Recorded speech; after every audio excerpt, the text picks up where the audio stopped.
प्यारे मित्रों नमस्कार। आप लोगों का हार्दिक स्वागत करता हूं हमारे JIB and CIB made simple के इस चैनल में। दोस्तों ये हमारा एचआरएम का वीडियो सीरीज़ है जो कि चल रहा है। डेली मैं एचआरएम की वीडियोस को अपलोड कर रहा हूं। दोस्तों हमने आप लोगों को इससे पहले फर्स्ट यूनिट डिस्कशन किया था, ठीक है, उसका पार्ट 1 डिस्कशन किया था। तो होपफुली आपको वो पसंद आया होगा। यदि आपने वो वीडियो नहीं देखा है तो उसका लिंक मैं डिस्क्रिप्शन में प्रोवाइड कर देता हूँ, तो उससे जाकर आप देख सकते हैं। तो बेसिकली एचआरएम में दोस्तों ये हमारा डेली सेशन है। मैंने आप लोगों को यूनिट 1 का पार्ट 1 ही वीडियो प्रोवाइड किया था। यदि आपको पार्ट 2 पार्ट 3 सेम का, जिसमें हम लोगों ने और भी थ्योरीज और एमसीक्यू डिस्कशन किया है, यदि आपको उन सभी वीडियोस चाहिए तो आपको पेड प्लान परचेज करनी होगी। तो बेसिकली एचआरएम दोस्तों आपको जैसा कि पता है कि सिलेबस चेंजेस में आ रहे हैं, चेंजेस हो रहे हैं सीआईबी के। तो ये जो हमारा इलेक्टिव सब्जेक्ट है उसकी प्रिपरेशन यदि अभी हम लोग करके रखते हैं, मतलब एक बार पढ़ के रखते हैं सभी चीज़ों को, तो हमें एडवांटेज ये रहेगा दोस्तों कि बाकी जैसे ही बुक्स आती है, हमारी CIIBF के द्वारा बुक्स रिलीज होती है, तो हम जो है उन सभी पे फोकस करेंगे, उन सभी 4 सब्जेक्ट पे फोकस करेंगे। BFM में तो वही है, उन सभी 3 सब्जेक्ट पे फोकस करेंगे। और एचआरएम चूँकि हमारा पढ़ा रहेगा, राइट, हमारा जो भी इलेक्टिव है वो हमारा पढ़ा रहेगा। तो लास्ट में जो हमारा जब एग्जाम का समय आएगा जून के समय में, तो एक बार हम रिवाइज कर लेंगे चीज़ों को, तो हमारा कंसेप्ट क्लियर हो जाएगा। तो अभी ये बेहतरीन समय, this is the right time to prepare the elective subject, ठीक है, क्योंकि वेट करने से तो कुछ होगा नहीं। आपको सब्जेक्ट तो पढ़ना ही है, 5 सब्जेक्ट तो क्लियर करना ही है। तो इसी बेसिस पे दोस्तों मैंने प्लान लाया हूँ आप लोगों के लिए। तो सबसे पहला जो बेसिक प्लान है, जिसके अंदर कॉम्प्रिहेंसिव प्लान जिसे हम लोग कहते हैं फॉर एचआरएम, तो कॉम्प्रिहेंसिव प्लान में दोस्तों आपको डेली मैं वीडियोस प्रोवाइड करता हूँ। हर एक यूनिट का वीडियोस के साथ आपको मैं उसका PDF प्रोवाइड करता हूँ, और मॉक टेस्ट मैं कंडक्ट करूँगा। तो ये तीनों चीज़ है जो कि आपको ₹400 में मिल जाएगी। और दोस्तों दूसरा प्लान है जिनको केवल PDF की रिक्वायरमेंट है, ठीक है। PDF में दोस्तों थ्योरी PDF सेपरेट आएगी और उस यूनिट के MCQs PDF सेपरेट आएगी। जिनको केवल PDF की रिक्वायरमेंट है तो उसके लिए मिनिमम प्राइस रखा गया है ₹250 का। तो बेसिकली 2 प्लान है हमने ऑफर किया है, ठीक है। तो जिन लोगों को इस प्लान को ऑप्ट करना है एचआरएम के लिए खासकर, तो वो इस नंबर पे मुझे व्हाट्सएप करें, तो मैं आपको डिटेल बताऊंगा इस प्लान से रिलेटेड। चलिए अब हम लोग कंटिन्यू करते हैं अपने इस सेशन को। आइए जरा हम लोग देखते हैं यूनिट 2 जो कि है ऑर्गेनाइजेशनल बिहेवियर। इसको एक एक बातों को ध्यान से समझते हैं इस पार्टिकुलर यूनिट से, और क्या क्या सवाल बन सकते हैं। We will study all of this. So let us begin the topic.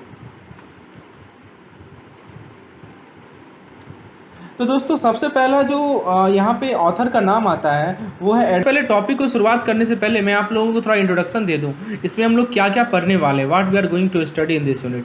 So first of all I will tell you the introduction. मैं आपको इंट्रोडक्शन बताऊँगा, इंट्रोड्यूस करूँगा इस टॉपिक से। देन आफ्टर इंट्रोडक्शन दोस्तों मैं आप लोगों को बिहेवियरल डायनेमिक्स स्टडी करेंगे। What we will study behavioural dynamics. Okay, so behavioural dynamics का डिफरेंट स्ट्रक्चर्स है वो हम लोग डिस्कशन करेंगे। Then we will discuss person fit theory, person job fit को स्टडी करेंगे। और उसके बाद दोस्तों हम लोग ग्रुप डायनेमिक को स्टडी करेंगे। We will study group dynamics and finally we will study leadership. So basically ये 5 टॉपिक्स है। पहले इंट्रोड्यूस करेंगे, उसके बाद बिहेवियरल डायनेमिक्स को पढ़ेंगे, फिर पर्सन जॉब फिट को पढ़ेंगे, फिर ग्रुप डायनेमिक पढ़ेंगे, और फाइनली कंक्लूड करेंगे लीडरशिप, और लीडरशिप की इफेक्टिवनेस कैसी होती है। तो let's begin with the introduction. दोस्तों एडगार स्किन का बहुत इंपॉर्टेंट कंट्रीब्यूशन है इस फील्ड में। उन्होंने ऑर्गेनाइजेशन को डिफाइन किया। कैसे डिफाइन किया उन्होंने ऑर्गेनाइजेशन को, तो आइए जरा देखते हैं। तो आप यदि ऑर्गेनाइजेशन बिहेवियर को समझेंगे तो आपको ये समझ में आएगा कि किसी भी संस्था में बिहेवियरल डायनामिक्स किस तरह काम करता है। आपको ये समझ में आएगा कि पर्सन जॉब फिट क्या है। What is person job fit, मतलब आप कैसे राइट पर्सन को राइट जॉब के लिए चूज़ करेंगे, राइट, आपको इसकी जानकारी मिलेगी। उसके बाद दोस्तों आपको ग्रुप डायनेमिक्स की थ्योरी की जानकारी मिलेगी। आपको ये पता चलेगा कि एक गुड लीडरशिप के लिए क्या क्या क्वालिटीज़ होनी चाहिए, और कैसे हम अपने टीम के इफेक्टिवनेस को बढ़ा सकते हैं। फिर हम लोग पढ़ेंगे बेंचमार्किंग क्या होता है और कैसे वो क्वालिटी को अफेक्ट करता है, और फाइनली कंक्लूड करेंगे क्वालिटी प्रोसेस से। तो दोस्तों बहुत ही इंपॉर्टेंट टॉपिक है, एक एक बातों को ध्यान से सुनना है। तो सबसे पहली बात कि ऑर्गेनाइजेशन बिहेवियर की समझ आपको पीपल मैनेजमेंट की को समझाती है। यदि आप ऑर्गेनाइजेशन बिहेवियर को समझेंगे तभी आप लोगों को मैनेज कर पाएंगे। तो बेसिकली ऑर्गेनाइजेशन होता क्या है, आप ये बताइए। ऑर्गेनाइजेशन होता क्या है दोस्तों कि बहुत सारे छोटे छोटे इंडिविजुअल्स हैं, all of these are individuals, ये सभी मिलकर दोस्तों क्या बनाते हैं, ऑर्गेनाइजेशन बनाते हैं। और इन सभी का गोल जो रहता है वो एक कॉमन गोल होता है, ठीक है। तो जब बहुत सारे इंडिविजुअल जिनका गोल कॉमन है वो मिलकर एक संस्था बनाते हैं, ठीक है, तो इसी हम लोग कहते हैं ऑर्गेनाइजेशन, राइट। तो अब एडगार स्किन का जरा डेफिनेशन को समझिए। Let us go through the definition given by Edgar Schein. तो एडगार स्किन ने क्या डेफिनेशन दिया है, an organisation is the rational coordination of the activities of a number of people for achievement of some explicit purpose और goal। क्या कहा है इन्होंने कि यहाँ पे बहुत सारे लोग, बहुत नंबर ऑफ पीपल लिखा है इन्होंने, बहुत सारे लोग जो है आपस में कोऑर्डिनेट करते हैं, रैशनली कोऑर्डिनेट करते हैं। क्यों कोऑर्डिनेट करते हैं, ताकि एक गोल जो है एक्सप्लिसिट है, राइट, एक्सप्लिसिट समझते हैं ना, जो सबके सामने दिया गया है उस गोल को अचीव करना। चलिए, तो सबसे पहले इसमें होता क्या है कि लोग जो है कोऑर्डिनेट करते हैं। क्यों कोऑर्डिनेट करते हैं, ताकि गोल को अचीव कर सके। कैसे करते हैं, तो दोस्तों उसके लिए हमारे पास है डिवीजन ऑफ लेबर को डिवाइड किया जाता है, एक अथॉरिटी का हायरार्की बना हुआ होता है, सभी को रिस्पॉन्सिबिलिटी दिया जाता है, तो इसे कहते हैं हम लोग ऑर्गेनाइजेशन। तो आपको ये समझ में आया ऑर्गेनाइजेशन क्या होता है। ऑर्गेनाइजेशन का मतलब ये हुआ कि बहुत सारे लोग जो है कोऑर्डिनेट कर रहे हैं, बहुत सारे लोगों का कोऑर्डिनेशन है। क्यों कोऑर्डिनेशन है, ताकि ये गोल को अचीव कर सके। कैसे अचीव कर सकें, तो डिवीजन ऑफ लेबर के द्वारा या हायरार्की ऑफ अथॉरिटी के द्वारा, रिस्पॉन्सिबिलिटी के द्वारा इस गोल को अचीव किया जाएगा। अब दोस्तों ये बात उठती है कि ये जो कमिंग टुगेदर है लोगों का, वो दो तरह का हो सकता है, या तो फॉर्मल कमिंग टुगेदर है या इनफॉर्मल कमिंग टुगेदर है। देखिए लिंक है आपस में, लिंक करते चलिए तो समझ में आते चलेगा, ठीक है। तो ये जो आपका आप यदि बुक पढ़ेंगे तो हो सकता है कि बहुत सारा थ्योरी देख के आपको बोरिंग लगे, लेकिन दोस्तों बेस्ट तरीका है इस चीज़ों को पढ़ने का लिंकिंग करके। आपने सबसे पहले ऑर्गेनाइजेशन को समझा। अब हम लोग बात करते हैं कि ये जो कमिंग टुगेदर है वो या तो फॉर्मल हो सकता है या इनफॉर्मल हो सकता है, ठीक है। अब जरा बात करते हैं कि फॉर्मल का क्या मीनिंग है, इनफॉर्मल का क्या मीनिंग है, ठीक है। पहली बात कि कमिंग टुगेदर फॉर्मल हो या इनफॉर्मल हो सकता है कि एक ग्रुप ऑफ पीपल हो एक स्पेसिफिक पर्पस के लिए, लॉन्ग पीरियड के लिए हो या किसी ड्यूरेशन ऑफ प्रोजेक्ट के लिए हो। डिफरेंट टाइप्स ऑफ पॉसिबिलिटीज़ हैं, राइट। दोस्तों यदि हम बात करें फॉर्मल सेटअप की, if you talk about the formal setup में क्या होता है दोस्तों, एक गिवन गोल होता है, एक गिवन स्ट्रक्चर होता है, एक्सप्लिसिट रोल होता है, रिलेशनशिप होता है, ताकि एक्टिविटीज़ को कोऑर्डिनेट किया जा सके, राइट। देखिए समझिए, फॉर्मल का मतलब क्या हुआ कि आपको अपना गोल पता है, आपको स्ट्रक्चर पता है, आपको अपना रोल पता है, आपको रिलेशनशिप पता है, और तब जाके आप जो है एक्टिविटीज़ को कोऑर्डिनेट करेंगे। लेकिन यदि हम लोग इनफॉर्मल ऑर्गेनाइजेशन की बात करें तो ये सभी जो एस्पेक्ट हैं, गोल, ठीक है, स्ट्रक्चर, फिर आपका रोल, फिर relationship, all this aspects are the outcome of the group process. ये एक इंडिविजुअली नहीं है, ग्रुप प्रोसेस का आउटकम है। तो this is the basic difference between formal setup and informal setup, ठीक है।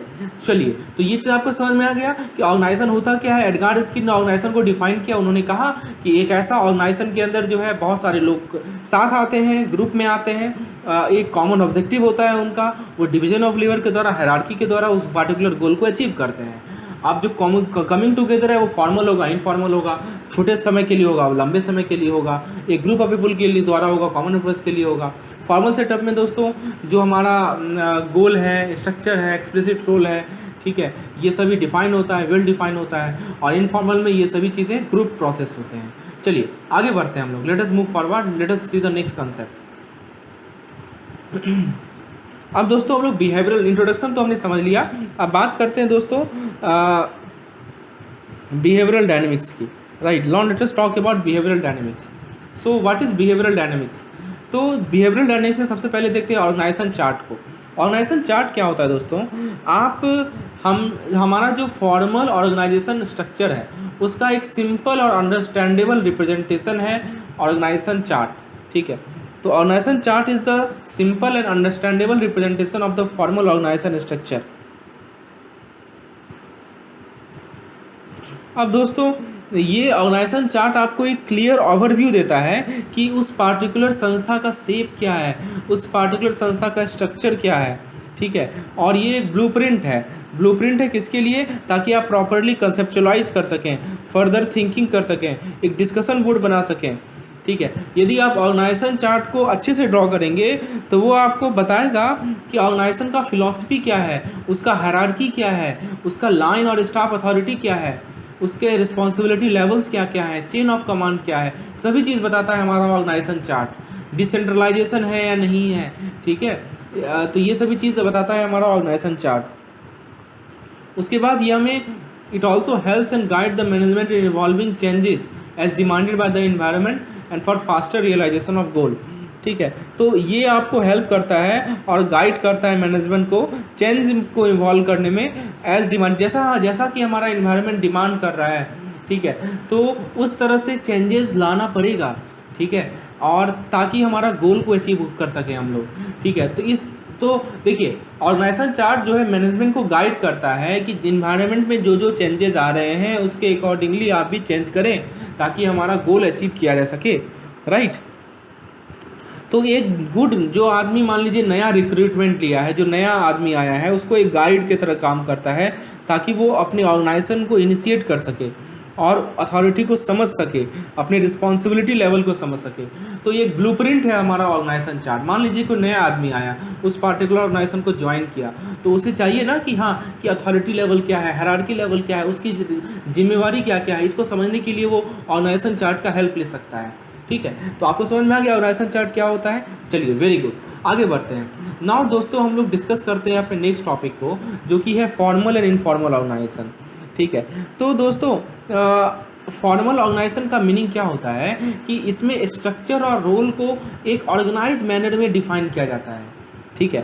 तो इसमें दोस्तों क्या होता है, फ्लेक्सिबिलिटी होता है, ठीक है। इसमें क्या होता है, फ्लेक्सिबिलिटी,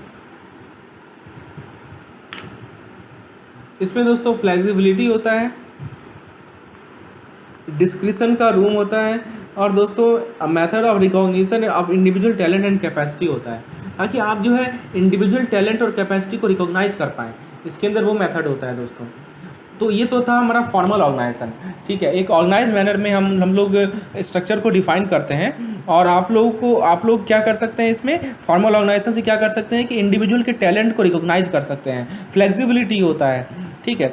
लेकिन यदि हम लोग ग्रुप फंक्शनिंग की बात करें तो इंडिविजुअल एफर्ट को चैनलाइज करना पड़ेगा ग्रुप लीडर के द्वारा, और वो ऑर्गेनाइजेशन के सही, ऑर्गेनाइजेशन के लिए गुड के लिए हो, ठीक है। तो ग्रुप फंक्शनिंग के लिए एक लीडर होना बहुत ज़रूरी है। यदि हम बात करें इनफॉर्मल ग्रुप की, तो इनफॉर्मल ग्रुप में क्या होता है दोस्तों कि ये एक नेटवर्क होता है पर्सनल एंड सोशल रिलेशनशिप का, जो कि फॉर्मल अथॉरिटी से अनरिलेटेड होता है। ध्यान से समझिएगा दोस्तों, इनफॉर्मल ग्रुप का क्या मतलब है कि यहाँ पे रिलेशनशिप चाहे पर्सनल हो या सोशल हो, उसका एक नेटवर्क होता है, ठीक है। जो कब एराइज होता है, जो तब एराइज होता है मान लीजिए कि एक आदमी है, ठीक है, वो स्पॉन्टेनियसली दूसरे के साथ एसोसिएट हो गया हो, ठीक है। People associate with one another in the work environment. जैसे मान लीजिए दोनों एक जगह काम कर रहे हैं और ये इसका एसोसिएशन इसके साथ हो गया, काम करते करते एक दूसरे को जान पहचान लिया, तो इसे कहते हैं इनफॉर्मल ग्रुप, ठीक है। तो यहाँ पे ऐसे लोगों का नेटवर्क होता है, ऐसे सोशल रिलेशनशिप होते हैं, ऐसे पर्सनल रिलेशनशिप होते हैं, ठीक है, जहाँ पे लोग आपस में एसोसिएट हो गए हैं in the work environment which is unrelated to the firm's formal authority structure, ठीक है। तो ये चीज़ है हमारा इनफॉर्मल। तो दोस्तों ये जो इनफॉर्मल यूनिट है इसके अंदर प्रेशर ग्रुप्स आ सकते हैं। ध्यान दीजिएगा, प्रेशर ग्रुप एग्जांपल है हमारा इनफॉर्मल ग्रुप का, ठीक है। तो that conflict with those of the formal organisation. तो ये जो इनफॉर्मल ग्रुप हैं वो हमारे फॉर्मल ग्रुप को की इफेक्टिवनेस को बढ़ा सकते हैं। कैसे? तो वो मैनेजमेंट को सपोर्ट प्रोवाइड कर सकते हैं, वो इन्वायरमेंट को स्टेबिलिटी प्रोवाइड कर सकते हैं, और एक communication channel, effective communication channel का जरिया बन सकते हैं दोस्तों। दैट मीन्स आपसे यदि क्वेश्चन पूछा जाए कि क्या इनफॉर्मल ऑर्गेनाइजेशन फॉर्मल ऑर्गेनाइजेशन के रूप में किसी रूप में हेल्प कर सकते हैं, तो आंसर है बिल्कुल हेल्प कर सकते हैं। Informal organisation can help formal organisation. Okay, चलिए, तो उम्मीद है दोस्तों फॉर्मल और इनफॉर्मल बेसिक डिफरेंस आपको क्लियर हो गया होगा। चलिए एक बार फिर से रिकॉल कर लेते हैं। फॉर्मल ऑर्गेनाइजेशन में सब कुछ ऑर्गेनाइज मैनर में होता है, यहाँ पे इंडिविजुअल टैलेंट को रिकॉग्नाइज किया जाता है। इनफॉर्मल ग्रुप में क्या होता है दोस्तों, दो लोगों के बीच में जो कि सेम इन्वायरमेंट में काम कर रहे हैं उनके बीच में एक एसोसिएशन आ जाता है, ठीक है। इनफॉर्मली होता है, वो फॉर्मली नहीं होता है, ठीक है। इसका एग्जांपल है प्रेशर ग्रुप, आप एग्जांपल से समझ सकते हैं। इनफॉर्मल ऑर्गेनाइजेशन का एक बेस्ट एग्जांपल है प्रेशर ग्रुप। तो अभी जरा रिकॉल कर लेते हैं क्या क्या फैक्ट हमने अभी तक पढ़ा है। तो दोस्तों मैंने स्टार्ट किया था इस वीडियो को, हम लोग ऑर्गेनाइजेशन को डिफाइन किए, या ऑर्गेनाइजेशन में दोस्तों हम लोगों ने पढ़ा कि बहुत सारे लोग कोऑर्डिनेट करते हैं ताकि अपने गोल को अचीव कर सकें डिवीजन ऑफ लेबर के द्वारा, हायरार्की। चलिए दोस्तों हम लोग कंटिन्यू रखते हैं अपने सेशन को। So we will discussing matrix structure. अब हम लोग मैट्रिक्स स्ट्रक्चर को डिस्कस करते हैं। सो मैट्रिक्स स्ट्रक्चर क्या होता है दोस्तों? मैट्रिक्स स्ट्रक्चर में क्या होता है कि टीम का फॉर्मेशन होता है, और जो टीम के मेंबर हैं वो 2 या 2 से ज़्यादा मैनेजर को रिपोर्ट करते हैं, ठीक है। तो टीम का फॉर्मेशन होगा सबसे पहले, और जो टीम के मेंबर्स होंगे, जैसे मान लीजिए कि ये हमने टीम फॉर्म किया, ये सभी मेंबर्स हैं, ये सभी मेंबर्स जो हैं वो हो सकते हैं कि 2 मैनेजर हो, M1 हो या M2 हो, इसको जाके रिपोर्ट करेंगे, ठीक है। तो यहाँ पे मैट्रिक्स स्ट्रक्चर में क्या होता है कि जो हमारा कमांड का फंक्शनल और डिविजनल चेन है, ठीक है, उसको यहाँ पे यूटिलाइज किया जाता है in the same part of organisation. तो यहाँ पे दोस्तों इसका पर्पस क्या है, मैट्रिक्स स्ट्रक्चर का पर्पस क्या है? एक नया प्रोडक्ट को डेवलप करना, और ये इंश्योर करना the continuing success of a product to be several department directly contribute. अब मान लीजिए कि कोई प्रोडक्ट है, उस प्रोडक्ट को डेवलप करने में बहुत सारे डिपार्टमेंट का रोल है, राइट। तो एक नया प्रोडक्ट को डेवलप करना और ये इंश्योर करना कि जिस प्रोडक्ट को हमने डेवलप किया है उसमें जो भी डिपार्टमेंट्स हैं वो डायरेक्टली कंट्रीब्यूट करें और एक डिफ़िकल्ट प्रॉब्लम को सॉल्व कर सकें। तो मैट्रिक्स का कंसेप्ट जो है आपको हेल्प करता है कंक्रीट प्रोजेक्ट पे काम करने के लिए, ठीक है। कंक्रीट प्रोजेक्ट पे काम करने के लिए आपको ये हेल्प करता है। आप 2 तरह का कमांड बनाते हैं, एक प्रोजेक्ट मैनेजर का कमांड और एक फंक्शनल मैनेजर का कमांड। ध्यान दीजिएगा दोस्तों, ध्यान से समझिए, 2 कमांड मिलता है, एक प्रोजेक्ट मैनेजर का और एक फंक्शनल मैनेजर का। प्रोजेक्ट मैनेजर क्या करता है और फंक्शनल मैनेजर क्या करता है, आइए समझते हैं। तो दोस्तों प्रोजेक्ट मैनेजर के काम को पहले समझते हैं। What does project manager do? तो project manager has the authority over activities gear toward achieving organization goal, यानी वैसा एक्टिविटीज़ जिसके द्वारा हम अपने ऑर्गेनाइजेशन के गोल्स को अचीव कर सकेंगे, तो वो प्रोजेक्ट मैनेजर करता है, उसके ऊपर अथॉरिटी होती है उसकी। और जो फंक्शनल मैनेजर है उसकी अथॉरिटीज़ होती है प्रमोशनल डिसीजन, परफॉर्मेंस रिव्यूज़, यानी जो एम्प्लॉयज़ हैं उनका परफॉर्मेंस कैसा चल रहा है उसको रिव्यू करना, जो प्रमोशन है, एम्प्लॉय को प्रमोशन देना पड़ेगा ना, उसके ट्रिक्स का डिसीजन लेना। तो दो चीज़ है, एक है प्रोजेक्ट मैनेजर और एक है फंक्शनल मैनेजर। प्रोजेक्ट मैनेजर क्या करेगा? वो गोल्स को देखेगा, ठीक है, गोल्स के लिए जो एक्टिविटीज़ हैं उसको वो कंट्रोल करेगा, राइट। और जो फंक्शनल मैनेजर है वो देखेगा प्रमोशन कैसे किया जाए, प्रमोशन के एस्पेक्ट को देखता है और परफॉर्मेंस को रिव्यू करता है, राइट। तो ये 2 चीज़ ध्यान रखिएगा।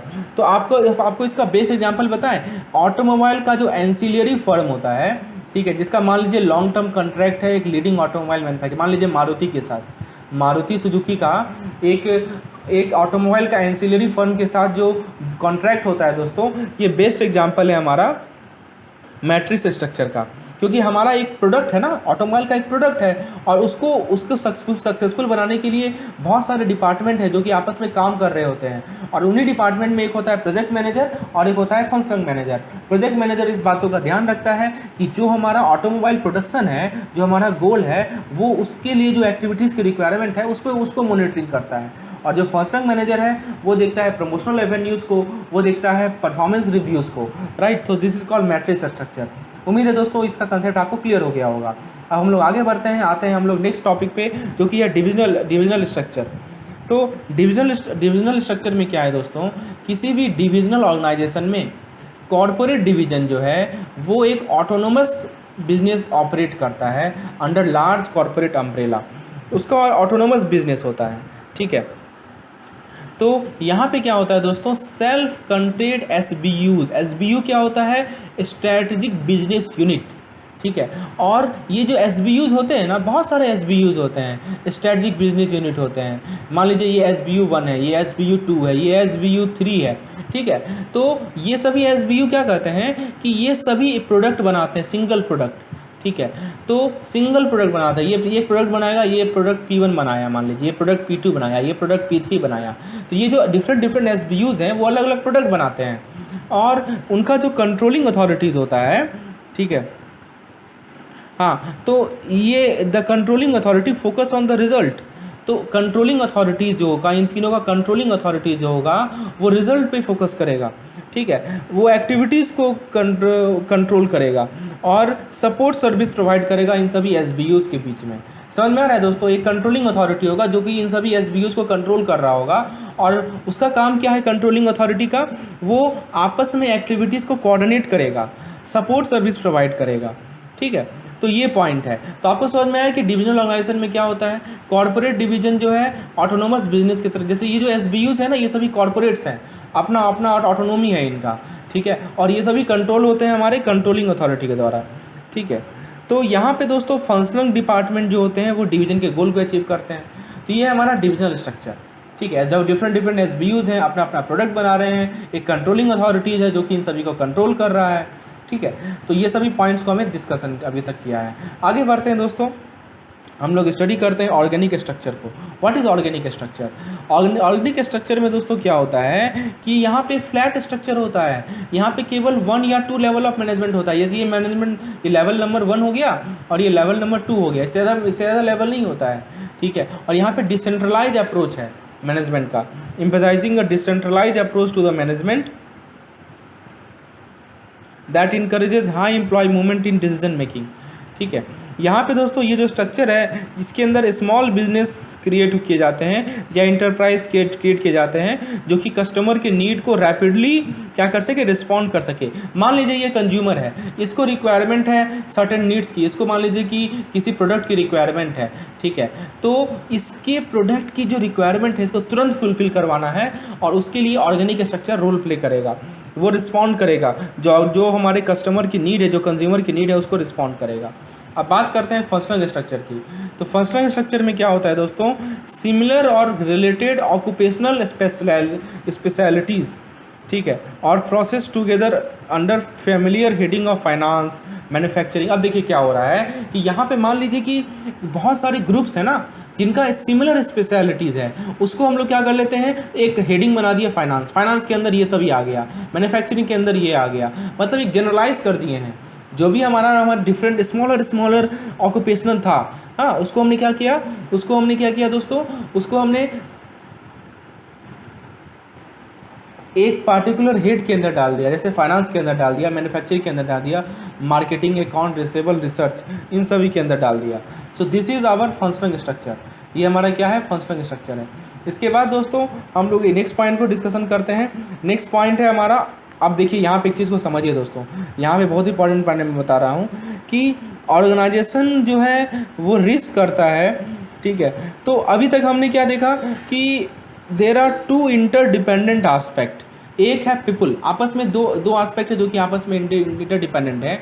एक है दोस्तों पीपल, और दूसरा है दोस्तों उनके एक्टिविटीज़, वो क्या एक्टिविटीज़ कर रहे हैं। ठीक है, पीपल एंड देयर एक्टिविटीज़। तो 2 स्ट्रीम ऑफ थॉट यहाँ डेवलप हुआ, कैसे हम ऑर्गेनाइज करें एक्टिविटीज़ को सिस्टमेटिकली और एनालिटिकली, ताकि हम यूनिफॉर्मिटी ला सके वर्क प्रोसेस में, तो दोस्तों और ऑपरेशन को भी एक अंदर ला सकें। तो यहाँ पे 2 पर्सपेक्टिव जो है पीपल और एक्टिविटीज़ का, ये दोनों पर्सपेक्टिव को रॉबर्ट ओवन जो हमारे इकोनॉमिस्ट हैं, ठीक है, तो रॉबर्ट ओवन के वर्क में देखा गया और चार्ल्स बेबेज के वर्क में देखा गया। ओवन जो थे वो मैनेजर थे बाय प्रोफेशन। उन्होंने क्लेम क्या किया कि किसी भी मैनेजर का जो बेस्ट इन्वेस्टमेंट है वो है उसके वर्कर में। आप जानते हैं दोस्तों कि रॉबर्ट ओवन ने वर्कर को कहा था वाइटल मशीन। यहाँ से सवाल बन सकता है कि किसने वर्कर को वाइटल मशीन कहा, तो जवाब आएगा रॉबर्ट ओवन ने वर्कर को वाइटल मशीन कहा। उन्होंने वो बिलीव करते थे कि वर्कर को बेस्ट कंडीशन दिया जाए ताकि हाईली प्रोडक्टिविटी, ताकि उनकी प्रोडक्टिविटी बढ़े, और राइटली प्रोडक्टिविटी बढ़ेगी तो ऑब्वियसली हमारा जो ओवरऑल ऑर्गेनाइजेशन का गोल है वो अचीव होगा। तो दोस्तों ये हमारा पार्ट 1 है। इसी तरह मैं पार्ट 2, पार्ट 3, पार्ट 4 और इसका MCQs वीडियो बनाता हूँ। यदि आपको इस तरह के MCQs वीडियोस चाहिए तो please opt for plate plan, इसमें सारा चीज़ कवर होगा। इसी तरह के लेक्चर्स आपको मिलेंगे, सारा चीज़ का करेक्ट एक्सप्लेनेशन होगा, प्रॉपर एक्सप्लेनेशन होगा। चलिए, तो बेबेज जो है, चार्ल्स बेबेज जो है वो प्रोफेसर ऑफ मैथमेटिक्स हैं। उन्होंने डिवीजन ऑफ लेबर को एडवोकेट किया। ध्यान दीजिएगा दोस्तों, 2 पॉइंट को मैं समझा रहा हूँ फिर से।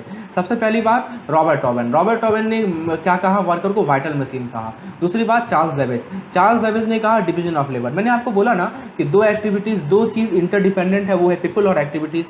तो पीपल का रॉबर्ट ओवन ने कहा कि जो हमारे पीपल हैं, जो हमारे वर्कर्स हैं, वो हमारे वाइटल मशीन हैं। और बेबेज ने कहा कि डिवीजन ऑफ लेबर। उन्होंने ये कहा कि साइंटिफिक प्रिंसिपल को अप्लाई कीजिए, वर्क प्रोसेस में, ताकि प्रोडक्टिविटी को बढ़ाया जा सके और एक्सपेंस को घटाया जा सके। ठीक है, तो ये चीज़ ये दो बात को ध्यान रखना है। अब दोस्तों कुछ भी फोकल पॉइंट हो, आपको इंडिविजुअल को कोऑर्डिनेट करना ही है किसी संस्था में। यही है पीपल मैनेजमेंट का बिगिनिंग। आपसे यदि पूछा जाए what is beginning of people management, तो आप जवाब देंगे coordination of individual in an organisation is the beginning of people management. तो जब भी आप एक ऑर्गेनाइजेशन स्ट्रक्चर को डिज़ाइन करेंगे तो आपके दिमाग में कुछ बातें ध्यान रखनी पड़ेंगी। जब आप ऑर्गेनाइजेशन का स्ट्रक्चर डिज़ाइन करेंगे तो you must keep this point in your mind. What are those point, let us discuss. तो पहला पॉइंट है कि आपको ये देखना पड़ेगा कि क्या क्या इंपॉर्टेंट एक्टिविटीज़ है। एक्टिविटीज़ तो ढेर सारी हैं, लेकिन कुछ इसमें की एक्टिविटीज़ होंगी ना जो कि डिज़ायर रिजल्ट प्रोड्यूस करेगा। पहले आप उसको आइडेंटिफाई कीजिए, उसके बाद आप इस की एक्टिविटीज़ को क्लासीफाई कीजिए, राइट। उसके बाद आप ये देखिए कि जो भी हमारे हायरार्कीज़ हैं, लेवल्स हैं, उन सभी लेवल्स पे क्या क्या डिसीजन लेने हैं, राइट। और फिर आप देखिए कि जॉब्स के बीच में क्या रिलेशनशिप है। So these are 4 important points which we need to take into our consideration while designing the organization structure। ठीक है, तो क्या क्या पॉइंट मैंने बताया कि की एक्टिविटीज़ को ध्यान दीजिए, what are the key activities. उसके बाद मैंने आपको बताया कि क्लासीफाई कीजिए की एक्टिविटीज़ को। फिर आप डिसीजन को देखिए, क्या क्या डिसीजन की रिक्वायरमेंट है, हर एक लेवल पे लेना है। और फिर आप जॉब्स के बीच में रिलेशनशिप को देखिए। चलिए, तो दोस्तों अभी तक हमने जो चीज़ पढ़ा उसको एक बार रिकॉल कर लेते हैं, इंपॉर्टेंट पॉइंट्स को देख लेते हैं। सो इंपॉर्टेंट पॉइंट्स को रिकॉल करना बहुत ही आवश्यक है। चलिए, सो let us begin from first unit. तो हमने सबसे पहले डिस्कशन किया था एडगार्ड स्किन के बारे में। एडगार्ड स्किन ने ऑर्गेनाइजेशन को डिफाइन किया कि एक ऐसा रैशनल कोऑर्डिनेशन है एक्टिविटीज़ का, नंबर ऑफ पीपल का, ताकि एक गोल को अचीव किया जा सके। कैसे अचीव करेंगे, तो डिवीजन ऑफ लेबर के द्वारा। डिवीजन ऑफ लेबर को किसने कहा था, तो चार्ल्स बेबेज साहब ने कहा था। चार्ल्स बेबेज ने कहा था कि जो हमारा साइंटिफिक प्रिंसिपल को अप्लाई किया जाए, ताकि जो है हम अपनी एफिशिएंसी को बढ़ा सकें और ऑर्गेनाइजेशन के गोल्स को अचीव कर सकें और एक्सपेंस को मिनिमाइज कर सकें। ठीक है, ये स्किन के द्वारा कहा गया था, एडगार्ड स्किन के द्वारा। अब दोस्तों मैंने आपको बताया 2 तरह का सेटअप होगा, फॉर्मल सेटअप होगा, इनफॉर्मल सेटअप होगा।